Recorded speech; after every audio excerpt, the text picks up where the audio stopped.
Okay, yes, Shayleigh. I am so glad you brought this up because I did a deep dive on Big Red Machine and Aaron Dessner a while ago. In my playlist, Jokers, Kings, and Queens, you guys will find that. And actually, if you please could go watch it and see if you catch anything I said that like pertains to now, that would be amazing. But I have made a huge discovery from just this comment. So I have studied the image on the Big Red Machine album, How Long Do You Think It's Gonna Last, which Taylor Swift came up with that title, by the way. She's also featured on 2 of these songs, Renegade and Birch. It was around the same time they were working on Evermore. This is when all this collaboration, dream stuff, I think, started happening.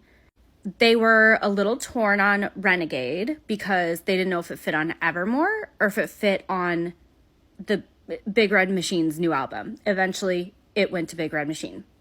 Now, while I don't think the little boy or child in the picture of Nice Boy Ed is the Dessner, this is the Dessner twins, and this is their sister, I do think the aesthetic and the idea is similar. But as I was looking this up, I made a discovery. A couple of them, actually. So, first of all, Big Red Machine has 2 albums. Big Red Machine, out in 2018. And how long do you think it's going to last? 2021. August 27th, 2021, to be exact. Recording, studio, Kitty Committee, Los Angeles, California, which is what Taylor was using during the pandemic in her own home. Now, like I said, I've done a video on this before, but I haven't updated in a while. So I looked into 37D03D. Odd that you can't click on it on here. It's one of the labels that produced this.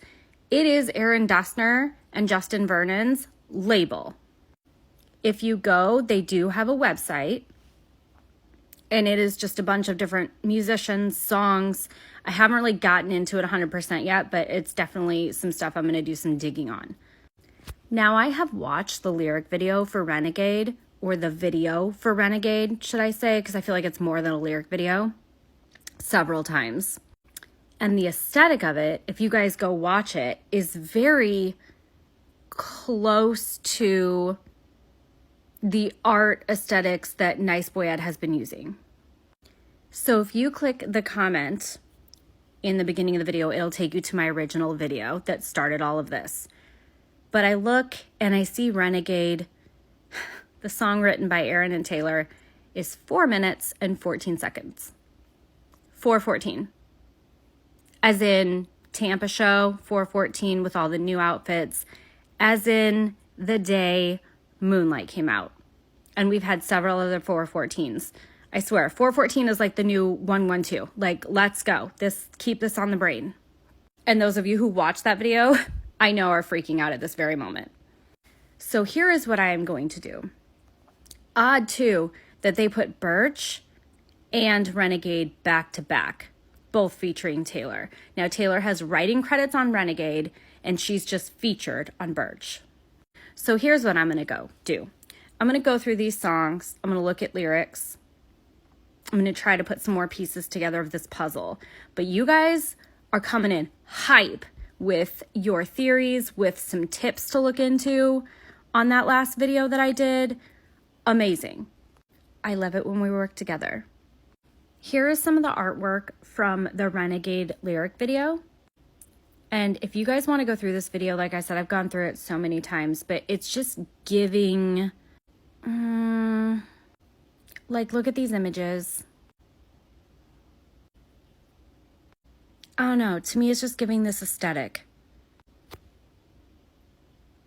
Okay, from what I remember of the series I did before, Big Red Machine was obviously founded by Justin Vernon and Aaron Dessner. They're best friends. And it was like 10 years in the making. Justin wanted to kind of be behind the scenes of it, and he wanted to push Aaron out a little bit more outside of his comfort zone and have him be more of the front man. Matter of fact, Bon Iver, Justin Vernon, was going to have Aaron Dessner solo opening up for him during the tour that Justin had scheduled during the pandemic, which obviously didn't happen. So as you guys know, Aaron Dessner, I've talked about this a lot, his compositions that he comes up with, his melodies, his music, he calls sketches. As he sees artwork, he sees pictures, colors that go along with the music. There is a long word for that. I do not know what it is at this moment. Basically, he's a brilliant genius. The name Big Red Machine. So Aaron came up with the name. It was actually a song title from one of the first songs they wrote together that Justin said, Big Red Machine, let's make it the name of the band. He did the artwork of like a bleeding heart and had that be like the symbol. But Aaron Dessner said that that's not what Big Red Machine means at all. It's actually in reference to the Cincinnati Red Sox. Specifically when they, I believe, were in or won the World Series in 1974 and 1975. Interesting, the 75. However, I digress. I got a little bit of that wrong. Something else I want to draw your attention to. I want you guys to take a close look at the color and the wording of the title, and also this red, yellow, blue color up here. And also take note of the fact that Big Red is backwards. It's just kind of giving me some of the colors that she's wearing again. And the Nice Boyette background color matches that title. You know? Also the blue. But look at this.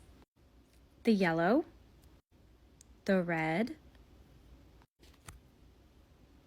The blue, yellow, and the red. Now, that is a Postman Pat apron, which leads me to believe, I've kind of tried to narrow down who this child is. People I have eliminated from my list: Harry Styles, Taylor Swift, Austin Swift, Aaron Dessner. And these are just by looks, the timeline, the part of the country I think that this child is in. I believe it's UK based because Postman Pat is a UK show. Some of the surrounding aesthetics. I've eliminated Ed Sheeran, Jack Antonoff. However, I don't think that this child is random. I think that this child has something to do with this band or this album or whatever this is. I do not believe these are stock images. For instance, this one has actual, you can see the glare on the glass of someone that took a photo of this picture in a frame. By the look of the clothing, I'm kind of placing this around early 90s. And here's where you guys come in too with your theories and your ideas. And like I said, once you see the TS in the sand, you can't unsee it. Now, I do think that was added after the fact, edited in. There's just something about those primary colors though that are just making a connection for me. All right, back to their label that they own, Aaron and Justin. Not a whole heck of a lot is known about it. And this is just so weird that you cannot click on it. But the numbers in it, 3703, add up to 13. One person I cannot cancel out as the child is Joe Alwyn. Again, here's the first picture of Nice Boyette, child. And this is the youngest photo we've ever seen of Joe Alwyn, even though he's, I'd say 3 or 4 years older than that toddler in the photo. But it's the closest I'm coming as of now, unless you guys have other ideas. And hey, this whole thing could have started with a whole collaboration with Joe Alwyn. Actually, one of my followers noticed that Joe did not like the Moonlight post, but he did like the previous 2 song posts. And when it came out on 4/14, would have been around the breakup. Anyway, this was my sleuthing on this for today. Let me know what you guys think.